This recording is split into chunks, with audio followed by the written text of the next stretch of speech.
Las monarquías asiáticas desafían a la historia. En la era moderna de la democracia, los mundos tradicionales, el misterio y los ritos causan una fascinación y un respeto superiores a los de cualquier otra época. Los monarcas asiáticos son símbolos de continuidad, conexiones vivas con el pasado, amadas y odiadas a partes iguales. En Nepal, la monarquía fue derrocada del poder tras 250 años de gobierno y reemplazada por una república insegura. Destronado y humillado, el antiguo rey todavía inspira devoción entre muchos de los exsúbditos.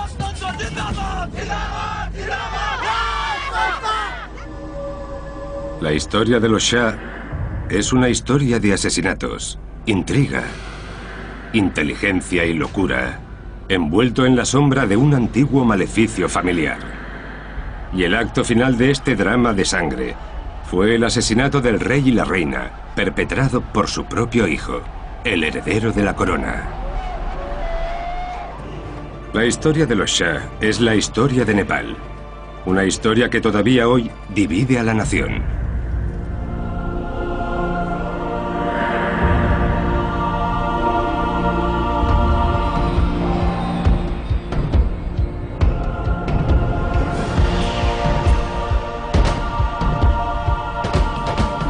Monarquías asiáticas, Nepal.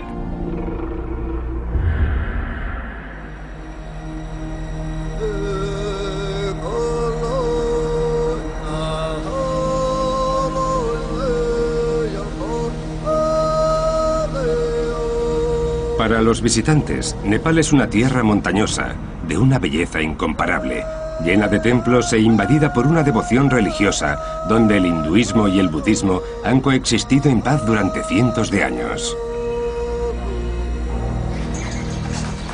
Es el país más diverso en lo que a etnia se refiere de toda Asia.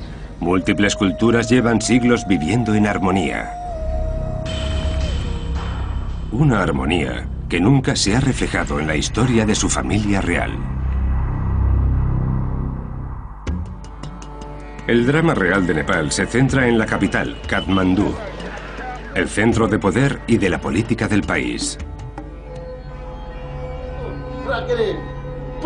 A pesar del reciente derrocamiento de la monarquía, la cuestión sobre un posible retorno sigue dominando el debate público.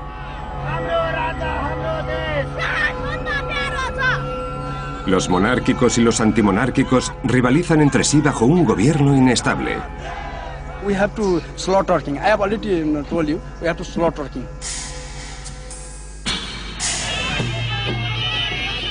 Pero en las calles de Katmandú se juntan miles de personas para celebrar el cumpleaños del último rey de Nepal, Gyanendra.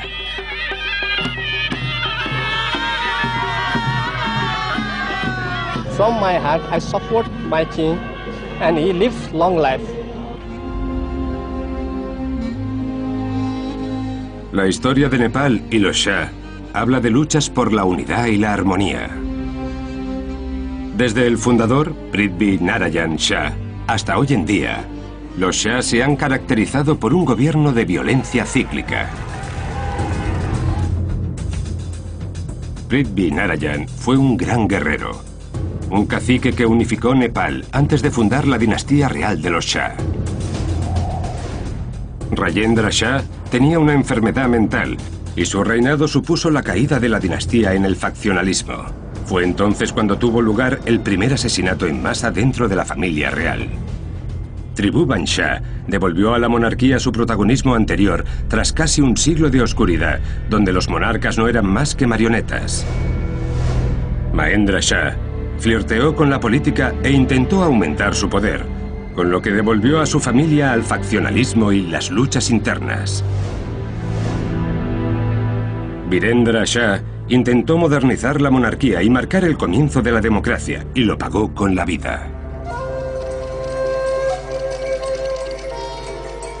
A pesar de las fracturas que haya sufrido su historia, Nepal siempre se ha sentido un país unido gracias a la religión, el hinduismo. Katmandú, una capital en expansión, se sitúa en medio de un valle alto, a los pies del Himalaya.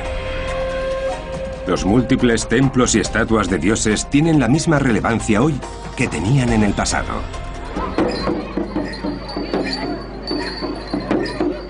En las festividades hindúes, toda la ciudad se detiene para rezar y purificarse, y para disfrutar en las calles.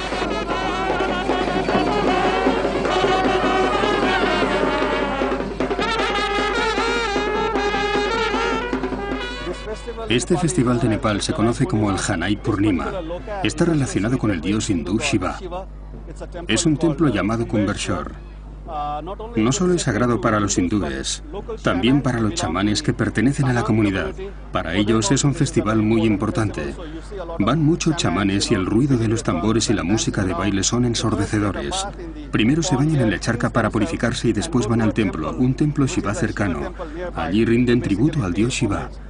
De este modo, se juntan diversas variedades de una religión con los preceptos hindúes. El centro de la devoción pública de estos festivales solía ser doble. Por un lado, Kumari, una joven a la que veneran como diosa viva. Por otro lado, la familia real, como guardianes de la llama hindú. Y los Shah procuraron siempre unir religión y familia real con la idea de reforzar su imagen como la de unos semidioses. Pero lo más interesante es la elección de su dios familiar, Kali, una diosa vengativa que exige sacrificios de sangre por parte de sus seguidores. Y los Shah tuvieron que pagar el sacrificio máximo. Recuerdo las llamadas que recibí de mis parientes. ¿Te has enterado? ¿Te has enterado? ¿Te has enterado? Oímos disparos en el palacio. Una terrible noche de 2001. Nepal saltó a los titulares internacionales tras la muerte de casi toda la familia real, a manos del heredero del trono, el príncipe Dipendra.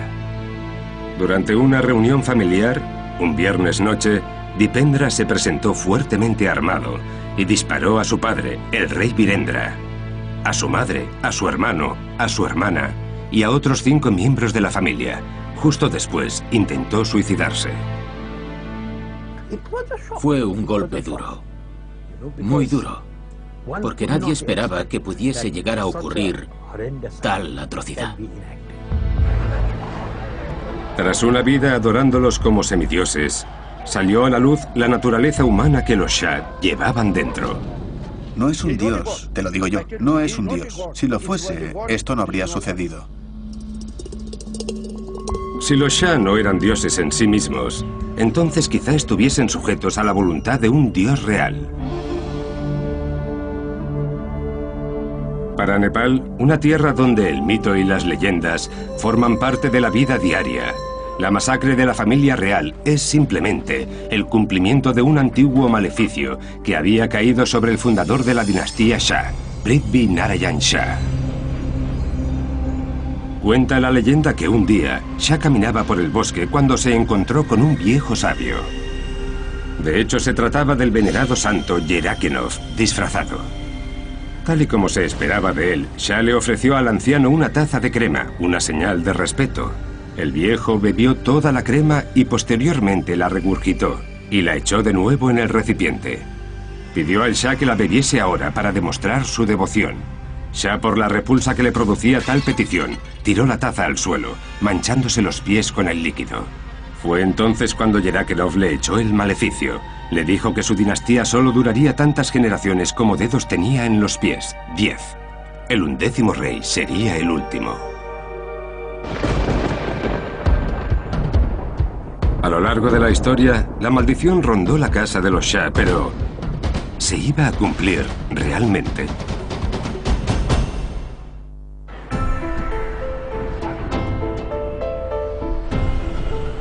Puede que la monarquía de Nepal se haya terminado, pero para los nepaleses siguen siendo héroes nacionales. Aquí, en Katmandú, las estatuas en su honor invaden calles y edificios. Pero la senda de los Shah comienza a más de 150 kilómetros de Katmandú, aquí, en Gorkha. Aquí nació Prithvi Narayan Shah, el joven que un día sería rey. Un humilde comienzo para el hombre que crearía Nepal y fundaría su propia dinastía real. Durante los primeros años de vida, Prithvi Narayan vivió en un entorno muy humilde, sin mucho dinero ni recursos con los que jugar, y en una zona poco fértil para la agricultura. Gorka no satisfaría jamás la ambición de este muchacho. Él quería gobernar un reino mucho más grande. Se dice que caminó durante un día hasta el borde del valle de Katmandú. Miró hacia abajo y dijo, un día todo esto será mío. Katmandú era clave para Nepal.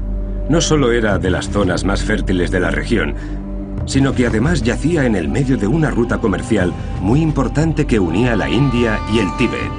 Una ruta comercial siempre genera riqueza. El premio era grandioso, pero para un joven cacique y su pequeño ejército también lo eran los riesgos.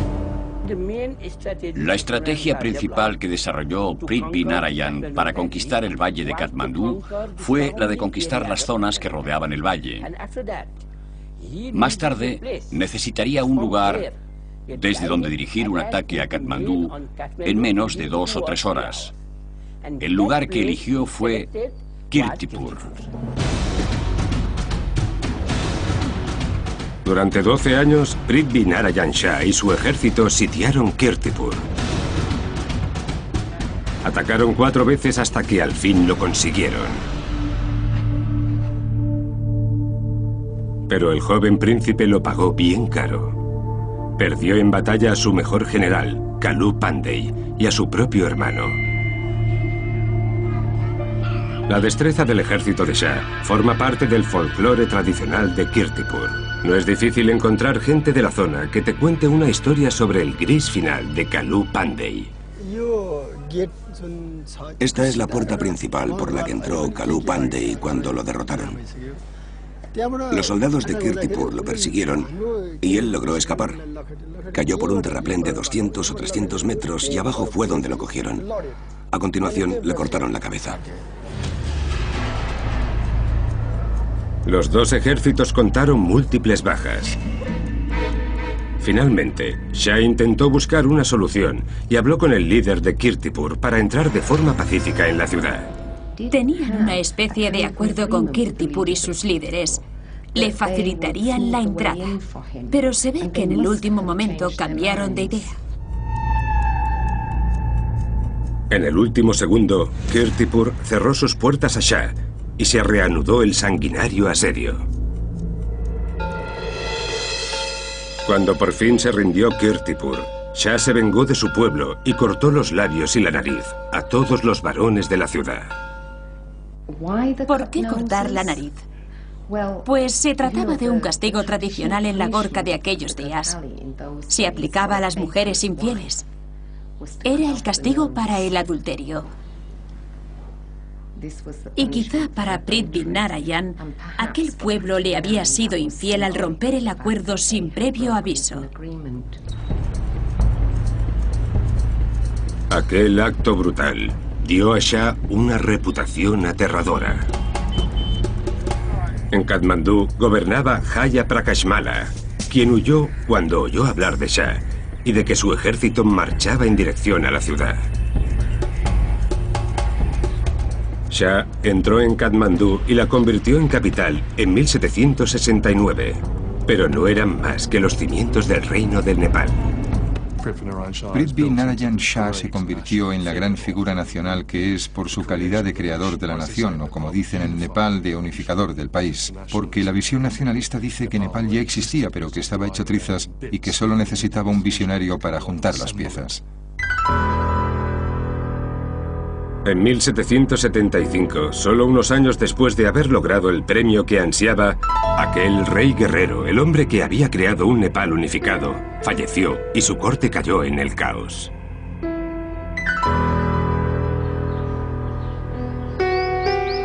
Shah había creado un reino y había establecido la dinastía Shah para que gobernase, pero no había ley de sucesión. En Asia, en Nepal, los reyes tenían más de una esposa legal. Así que nos podemos imaginar los problemas que puede causar eso para ciertas cosas, como en el caso de una sucesión.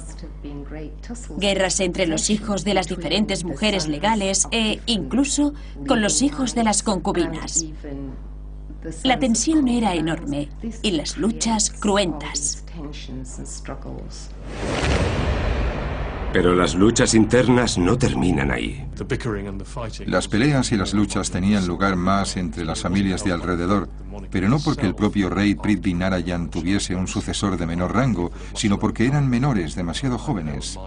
Por eso gobernaban regentes en su lugar. En algún caso incluso hubo pretendientes al trono con enfermedades mentales. En medio de esta atmósfera agria, subió al trono Rajendra. Durante su reinado, el faccionalismo se puso en cabeza y dio lugar a una conclusión mortífera.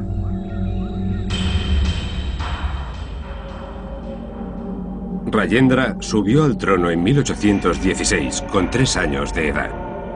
Todo se desarrollaba bajo el estricto control del primer ministro, Vincent Thapa, el último de la saga Thapa, que había controlado a los jóvenes reyes que siguieron a Prithvi Narayan. Rajendra vivió aislado, incapaz de salir de palacio. En 1837, no obstante, decidió dar el paso y echó del poder a Thapa para dirigir él mismo. Por desgracia, no era el mejor candidato a monarca. Si lo analizamos con lo que fuimos aprendiendo en el siglo XXI, podríamos decir que Rajendra sufría un trastorno de bipolaridad. A veces era muy razonable, otras se mostraba descorazonado y en ocasiones estaba verdaderamente alterado. Sus excesos se desataban en forma de crueldad.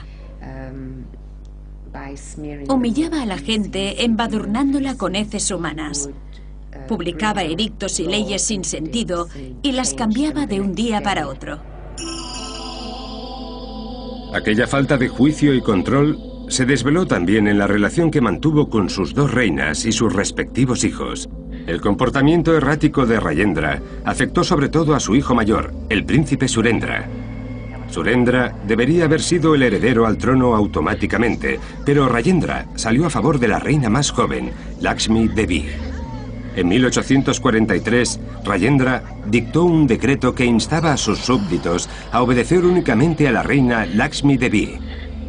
La inseguridad empezó a invadir a Surendra.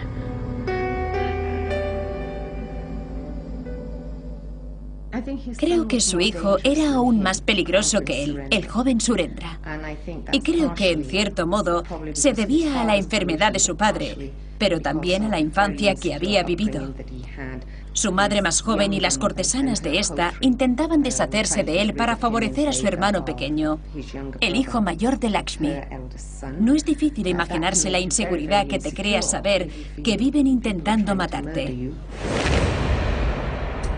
La batalla entre la joven reina Lakshmi Devi y el príncipe Surendra llevaría a la primera masacre real de Nepal.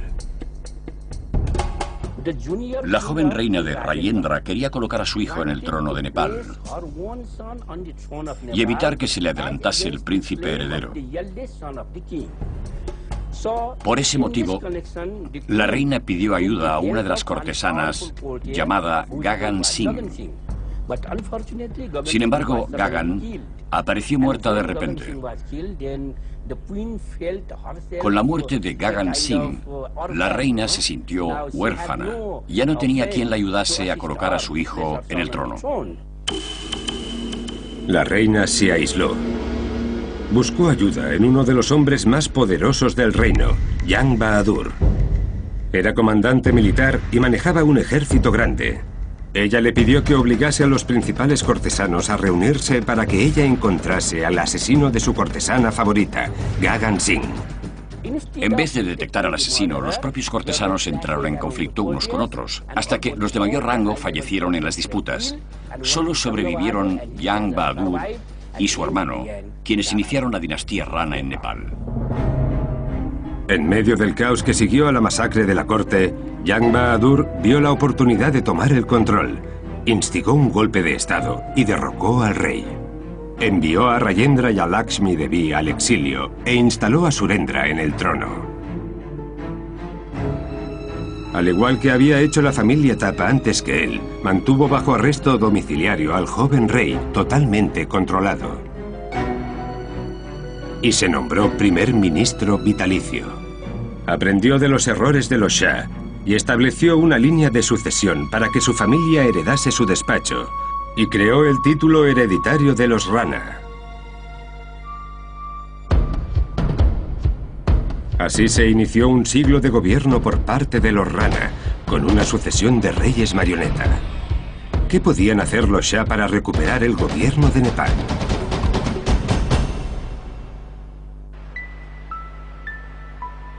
La trágica familia real nepalesa no es ajena a los derramamientos de sangre y la intriga. La masacre de la corte en 1846 y la consecuente lucha de poderes sacudieron a la familia real Shah y la borraron del poder durante 100 años.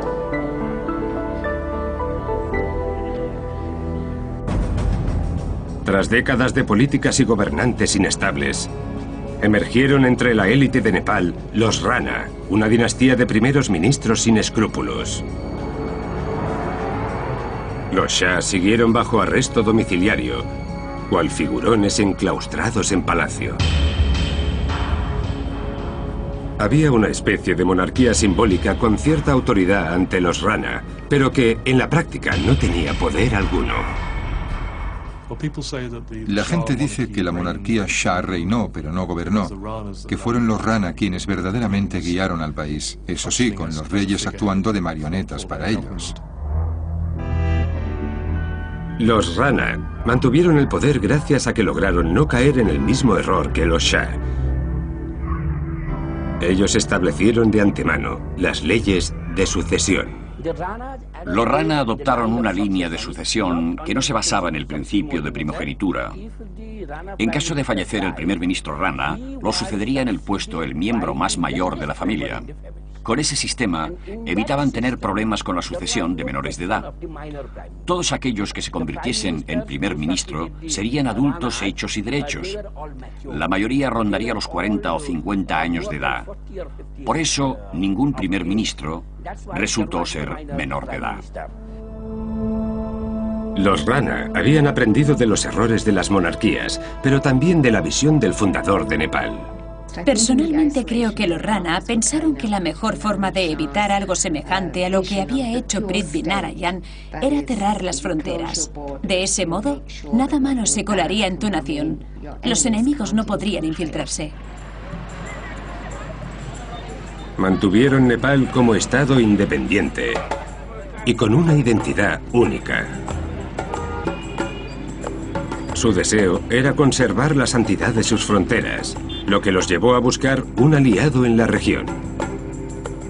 Si había algo de lo que estaban seguros los Rana, era de la fuerza y de la importancia del Imperio Británico en todo el planeta, pero sobre todo a sus puertas. El gran vecino del sur, la India, vivía bajo mando británico. Y los Rana los cortejaron con firmeza durante todo el régimen. A cambio, los británicos vieron la importancia de un estado amigo y estable como Nepal en la frontera norte, así que ofrecieron apoyo absoluto al régimen Rana. Aquella alianza definió un siglo de gobierno Rana en Nepal, y su ruptura supondría, de hecho, el fin de su poder. En 1947, un terremoto político azotó el régimen de los Rana hasta los cimientos. Lord Mountbatten bids farewell to the first British troops. An Indian Guard of Honor is drawn up in salute to the men whose departure symbolizes the end of British rule. Prácticamente de la noche a la mañana, los británicos desaparecieron de la India y con ellos el apoyo a los Rana. Los primeros ministros de la saga Rana perdieron el respaldo del Imperio Británico. Aquello fue crucial. El nuevo gobierno indio no estaba a favor de mantener el gobierno dictatorial de los Rana, sino que prefería una especie de gobierno democrático para Nepal. Los Rana dependían demasiado del Imperio Británico para el gusto de una India nueva e independiente, sobre todo para el carismático primer ministro Nehru. Este quería que sus vecinos disfrutasen de un gobierno libre de una alianza con los británicos. Nehru quería un gobierno democrático en Nepal, pero no uno completamente democrático. El régimen de los Rana tenía que terminar, pero el nuevo debería de estar al mando de un rey, no de un líder que representase al pueblo. Por eso Nehru participó tan activamente en el movimiento de 1950 y en las negociaciones que tuvieron lugar en Delhi. El régimen de los Rana sufría la presión que ejercían las fronteras y al mismo tiempo la que ejercía su propio pueblo en busca de un cambio.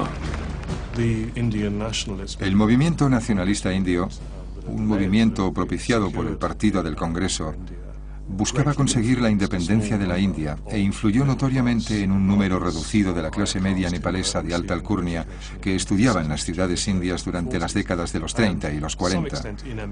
Hasta cierto punto copiaron aquel movimiento nacionalista indio y formaron sus propios partidos políticos, pequeños pero dispuestos a actuar. Aprovechando la inercia de la lucha política india, aplicaron el cuento en su propio contexto.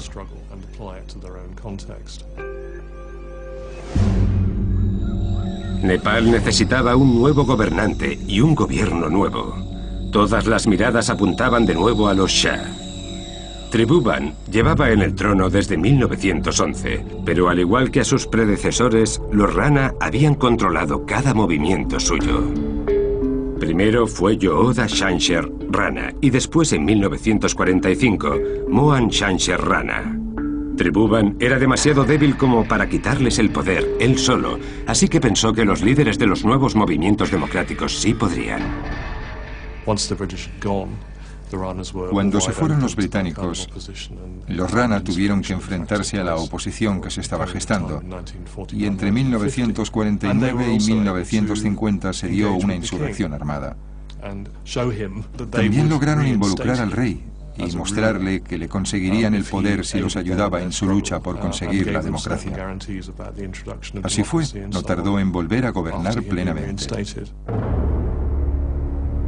A medida que aumentaba la oposición, el primer ministro Mohan Shansher Rana estrechó su control. Si Tribhuvan escapaba al control de los Rana, él tendría que escapar de Nepal. Los movimientos del rey se vigilaban de cerca. Y en 1950, con el pretexto de salir a cazar con su séquito y parte de su familia, el rey Tribhuvan abandonó el palacio. En vez de tomar la ruta que era de esperar, giró en otra dirección y se dirigió a la embajada india, donde pidió asilo político, y desde allí huyó hacia Nueva Delhi. Toda la familia real estuvo en el exilio, salvo el nieto del rey, Gyanendra, de 3 años de edad. En un último intento por salvar el régimen Rana, el primer ministro lo coronó rey con la esperanza de gobernar sobre otro monarca marioneta. Pero fue en vano. La gente de Nepal tomó al rey ausente como su salvador. La huida de Tribhuvan a la India, que podría verse como un mero deseo de salvar su propia vida, se presentó de manera que pareciese un movimiento inteligente para salvar a su gente. En 1951, el rey Tribhuvan regresó a Katmandú como héroe nacional. Tribhuvan es importante por su simbolismo. Fue un rey dispuesto a sacrificar su trono por el bien de su gente, por el bien de la democracia. Es decir, la imagen del rey Tribhuvan dejando palacio y refugiándose en la embajada primero y en Delhi después, simboliza a un rey dispuesto a renunciar a su trono por el bien de su gente. Lo que hace el simbolismo es unir al pueblo, a los líderes y a la monarquía. Todos ellos forman parte del derrocamiento de los Rana. Aquel gesto de Tribhuvan fue crucial para restaurar la monarquía en Nepal.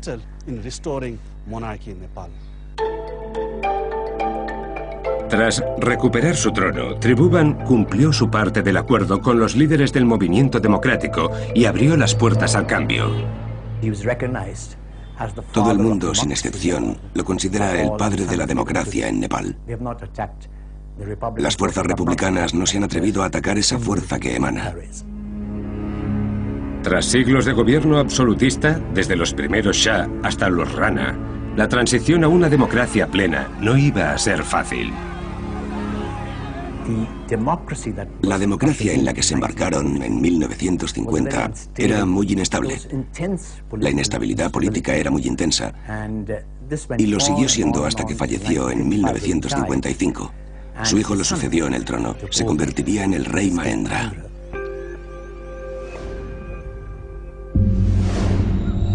Mahendra subió al trono en 1955. En aquel momento, el joven sistema democrático de Nepal era considerablemente caótico y el pueblo se sentía inseguro.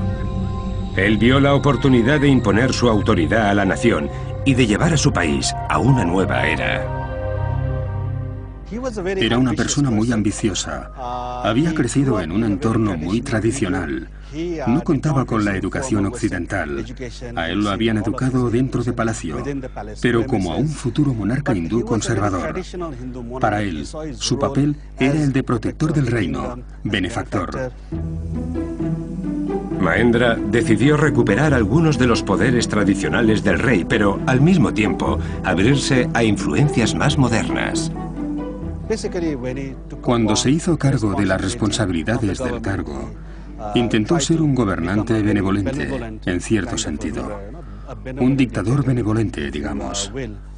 A él se debe el inicio de la modernización de Nepal. Promulgó varias leyes sobre la reforma agraria y estableció un límite a las grandes propiedades. También dictó resoluciones que prohibían el sistema de castas. Es decir, intentó eliminar aquello que le parecía antiguo o fuera de lugar. Intentó modernizar el país a su manera.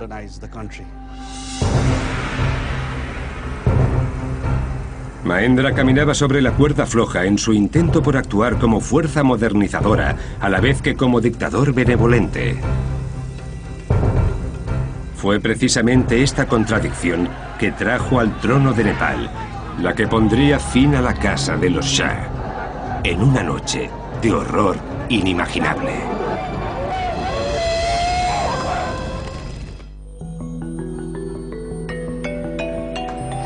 La multiplicidad de culturas, idiomas y grupos étnicos en Nepal semeja un tapiz multicolor para el exterior. Pero para sus gobernantes es un problema de grandes dimensiones.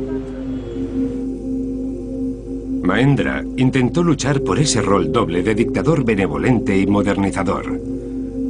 Lo consideraba su responsabilidad como rey de Nepal, proporcionar liderazgo y estabilidad a su país. Era nacionalista hasta la médula y creía que los partidos políticos no estaban en posición de liderar un país hasta la estabilidad y la modernización, ni hacia el progreso. Aún así, permitió que los partidos políticos existiesen 5 años más.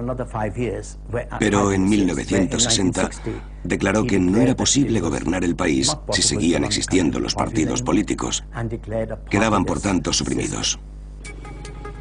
Mahendra introdujo el sistema Panchayat, un sistema que solo permite un supervisor para la red de centros locales de administración. Quizá creyese realmente que él era el único que podía guiar a Nepal hacia la era moderna. Pero el movimiento democrático no iba a callar su desacuerdo. Los manifestantes tomaron las calles de Katmandú y no tardaron en producirse disturbios y huelgas. En 1972, en medio del caos, fallecía Mahendra y dejaba al mando a su hijo Virendra para lidiar con la crisis. El nuevo rey Virendra se encontró con un arma de doble filo cuando subió al trono. Su coronación se vio ensombrecida por la crisis entre lo antiguo y lo moderno. Según una leyenda, su familia había sido maldecida y la dinastía Shah llegaría a su fin tras 10 generaciones de monarcas, antes de que los derrocaran definitivamente. Virendra era la 10ª generación de reyes Shah. Pero también heredó un país en revolución. Los manifestantes salieron a las calles para exigir un cambio. Por si eso fuera poco, los revolucionarios maoístas empezaban a ser una amenaza.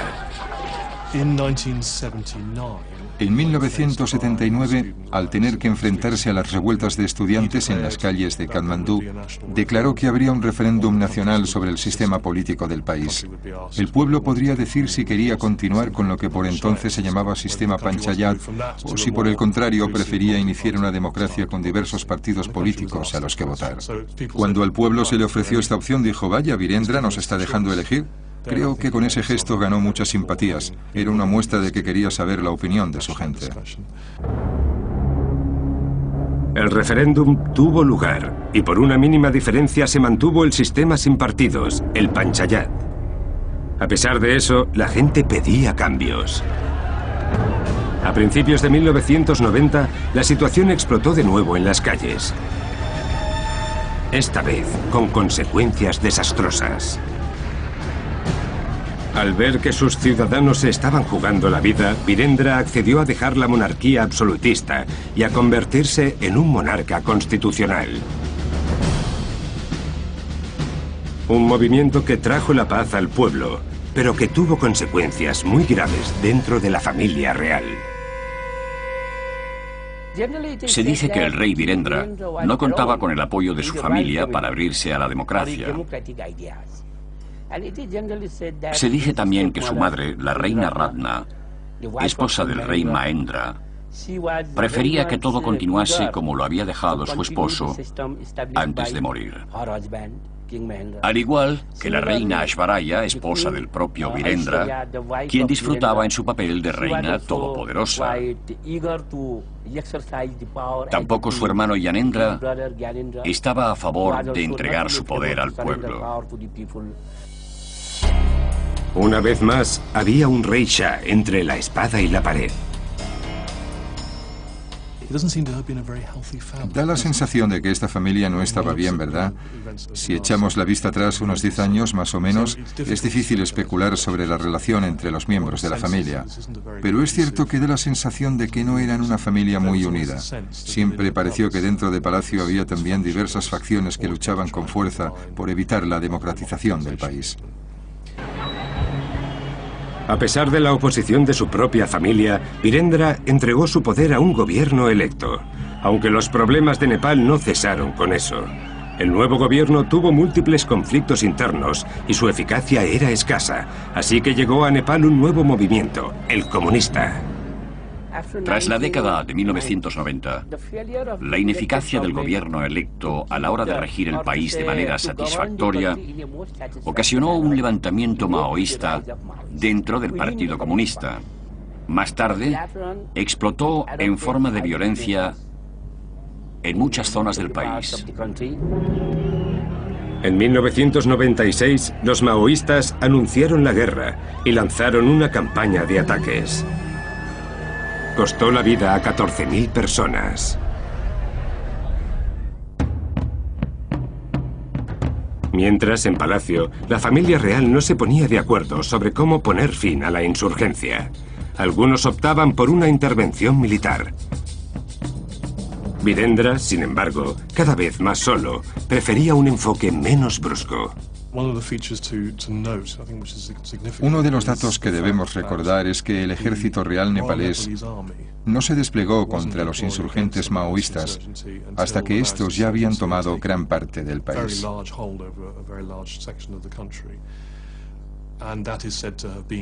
Se dice que fue porque Virendra no quería emplear la fuerza militar de aquel modo. No estaba dispuesto a que su propio ejército disparase a ciudadanos nepaleses. Aunque también hay otras interpretaciones, como que el monarca en realidad quería que la insurgencia maoísta fuese a más y perdiese el control. De ese modo terminarían por deshacerse de los partidos políticos y la democracia que tan poco les gustaba. La casa de los Shah siempre estuvo envuelta en rumores e intriga. Su historia está repleta de teorías de conspiraciones y luchas de poder internas y secretas. Ahora bien, las fisuras de la familia real estaban a punto de agrietarse por completo. Yo estaba en el aeropuerto de Moscú cuando me enteré de la masacre. Y lo cierto es que cuando me lo dijeron, no me lo creí. Recuerdo las llamadas que recibí de mis parientes. ¿Te has enterado? ¿Te has enterado? ¿Te has enterado? Oímos disparos en el palacio. Fue un golpe duro. Muy duro. Porque nadie esperaba que pudiese llegar a ocurrir tal atrocidad. Sonó el teléfono y era un amigo nepalés que me dijo: Dios mío, es terrible, no me lo puedo creer. Yo le dije: ¿el qué? Me dijo: han matado a la familia real. El viernes 1 de junio de 2001, la familia real se había reunido como solía hacer todos los viernes noche. El príncipe heredero, Dipendra, dejó el comedor un instante mientras su familia seguía hablando tranquilamente para ir a sus aposentos. Allí se armó con una ametralladora y una pistola MP5K. Así regresó al salón y empezó a disparar. Mató a la mitad de su familia en aquella estancia. Su madre y su hermano escaparon hacia el jardín, pero Dipendra los siguió y también acabó con ellos. Al terminar, se disparó a sí mismo. A veces, todavía hoy me despierto y pienso, ¿de verdad ha sucedido? Sobre todo porque estaba convencido de que aquel príncipe heredero era una persona inteligente. ¿Cómo iba a hacer algo semejante a alguien como él? Todavía me cuesta creerlo.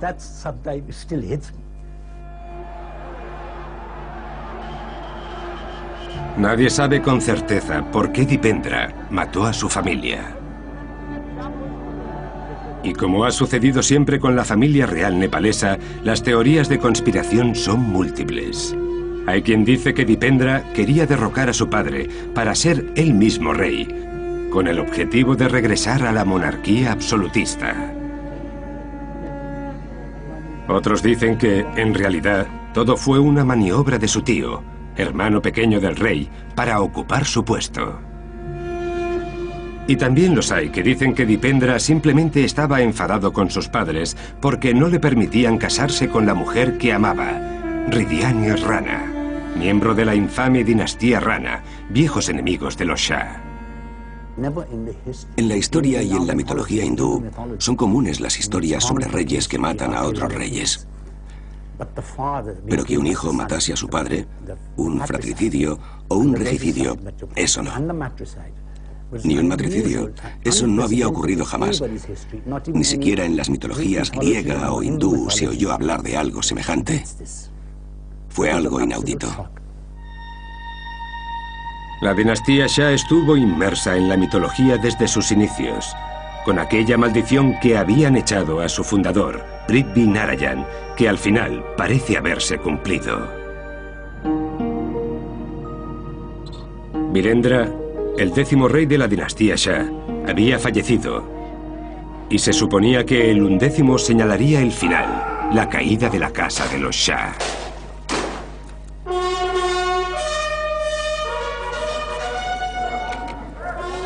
El 4 de junio de 2001, el hermano de Virendra, Gyanendra, se coronaba como rey. Era su segunda coronación, pues ya lo habían nombrado monarca con 3 años de edad, cuando el rey Tribhuvan se exilió a la India. Y casi 50 años más tarde ascendió al trono otra vez. Este segundo reinado estaba destinado a ser tan adverso como el primero. Siempre tuvo ambición política, pero dados los acontecimientos, a pesar de ser una oportunidad nueva para él, tenemos que entender que como individuo De repente se vio completamente solo.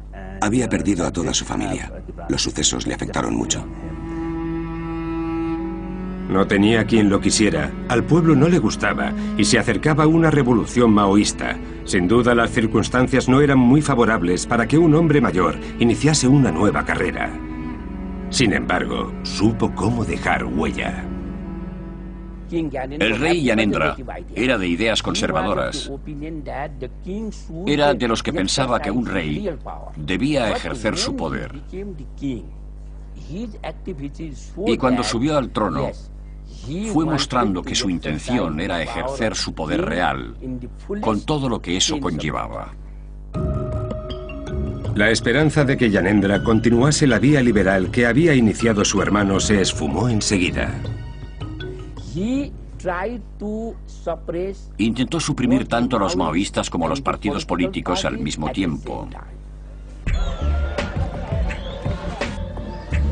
En 2005, al igual que había hecho su padre Mahendra en 1960, Gyanendra abolió el parlamento y tomó el control de un monarca absolutista. Desapareció la libertad de prensa y encerró a los activistas políticos. Gyanendra pensó que así regresarían la paz y la estabilidad, pero en realidad parecía una dictadura.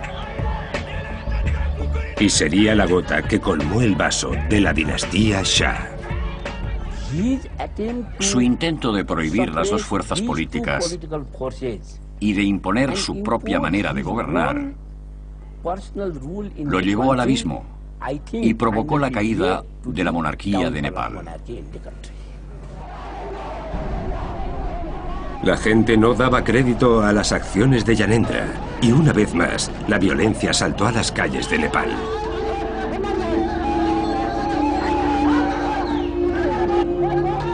Ahí el rey se dio cuenta de que se le había ido de las manos y el 24 de abril de 2006 restauró el parlamento. Sin embargo, no fue suficiente. 3 semanas más tarde, el parlamento lo despojó de sus poderes y en 2007 quedó abolida la monarquía.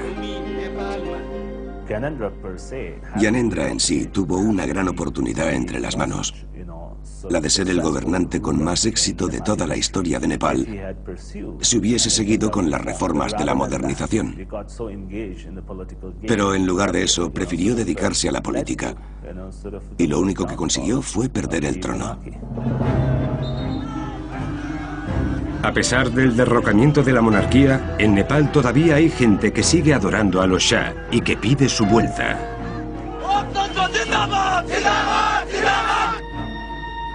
No obstante, si el maleficio que cayó sobre Prithvi Narayan resulta ser cierto, este fue el acto final del drama particular de los Shah. Gyanendra era, de hecho, el 11º rey de Nepal, el que presidiría una catástrofe por la que perdería el poder de forma sangrienta y dolorosa, según la profecía. A lo mejor solo es una leyenda, pero a lo largo de la historia ha sobrevolado la casa de los Shah.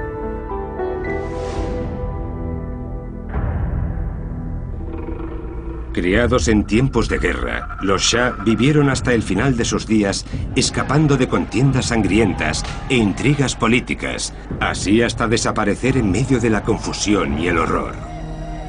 Quizá el maleficio consistía en vivir con un bucle donde la historia se iba repitiendo una y otra vez.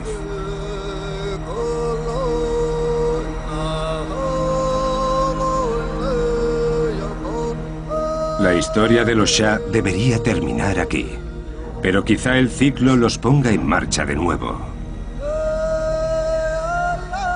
Los Shah ya hicieron un regreso triunfal desde las tinieblas cuando Tribhuvan se enfrentó al primer ministro Rana en 1950.